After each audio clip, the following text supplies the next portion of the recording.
Hi, welcome back to Janahita Janaki. Godavari bridge మీద అలా వెళ్తుంటే మా చిన్ననాటి జ్ఞాపకాలన్నీ అలా ఒకసారి గుర్తుకొచ్చాయండి. అవన్నీ మీతో షేర్ చేసుకుందాం అనుకుంటున్నాను. చిన్నప్పుడు హాలిడేస్ అంటే సంక్రాంతికి లేకపోతే సమ్మర్ హాలిడేస్కి వెళ్ళేవాళ్ళం. చాలా హాలిడేస్ ఇవ్వగానే అమ్మమ్మ గారి ఇంటికి వెళ్ళడం అందరికీ సరదా కదా. అందులోనూ ఈ గోదావరి మీదుగా వెళ్ళేటప్పుడు చాలా హ్యాపీగా ఫీల్ అయ్యేవాళ్ళం. ఎవ్రీ టైం మోస్ట్లీ ట్రైన్ లేదంటే బస్ మీద వెళ్ళేవాళ్ళం. అప్పుడు కంపల్సరీ కాయిన్ వేసేవాళ్ళం. అప్పట్లో తెలియదు కదా, గోదావరిలో కాయిన్ వేయాలి, కాయిన్ వేసి దండం పెట్టుకోవాలి, ఇంతవరకే తెలుసు. మా మా అమ్మగారు అలా తీసుకెళ్ళేవాళ్ళు. ఇలాంటి విషయాలన్నీ మా అమ్మగారు మా నాన్నగారు మాతో బాగా షేర్ చేసుకునేవాళ్ళు. అలా అక్కడికి వెళ్ళాక అక్కడ మాకు ముగ్గురు మావయ్యలు. మా మావయ్యలు మమ్మల్ని చాలా బాగా చూసుకునేవాళ్ళు. చిన్న మావయ్య ఏమో కార్డ్స్ ఉంటాయి కదా, ప్లేయింగ్ కార్డ్స్, ఆ కార్డ్స్తో మాకు గేమ్స్ అవి నేర్పించేవాడు.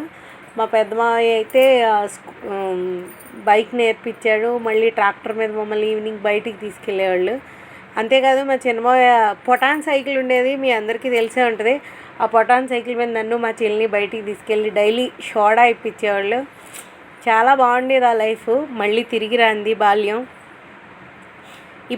ఇప్పటి జనరేషన్కి అసలు ఇటువంటివి ఏమీ తెలీదు. అది ఒక రకమైన డిసప్పాయింట్మెంట్ అని చెప్పాలి. ఎందుకంటే ఏదైనా 90s కిడ్స్ చాలా బ్లెస్డ్. చాలా ఇలాంటి మూమెంట్స్ ఇవన్నీ ఎంజాయ్ చేశారు. ఇప్పటి తరానికి ఇవేమీ లేవు. ఎంతసేపు ఫోన్లో గేమ్స్, లేదంటే ఇంకా మూవీస్, ఇంతవరకే. అప్పట్లో ఆడుకోవడం కానీ, చిన్న చిన్న ఇల్లులు మట్టితో ఇటుకలతో ఇల్లులు కట్టి ఆడుకోవడం కానీ, మా నాన్నగారు అయితే చీపురు పుల్లలతో కూడా ఇల్లు కట్టుకొని ఆడుకోవడం ఇవన్నీ నేర్పించారు. ఇప్పటి పిల్లలకి అసలు ఇటువంటివి ఏమీ తెలీదు. చాలా బ్లెస్డ్ మనం, ఆ టైంలో పుట్టిన వాళ్ళు మాత్రం. మా చిన్నప్పుడు అమ్మమ్మ గారి ఇంటికి వెళ్తే అటువంటి ఎంజాయ్మెంట్స్ ఉండేవి. ఇక్కడ మా నాయనమ్మ గారి ఇంట్లో కూడా మా నాయనమ్మ గారు పాటలు అవి నేర్పించేవాళ్ళు. నాకు పూలు కట్టడం అవన్నీ నేర్పించింది మా నాయనమ్మ గారే. ఇంకా మా పెద్దమ్మలు ఇద్దరు, నాకు అక్కలు చాలామంది ఉన్నారు.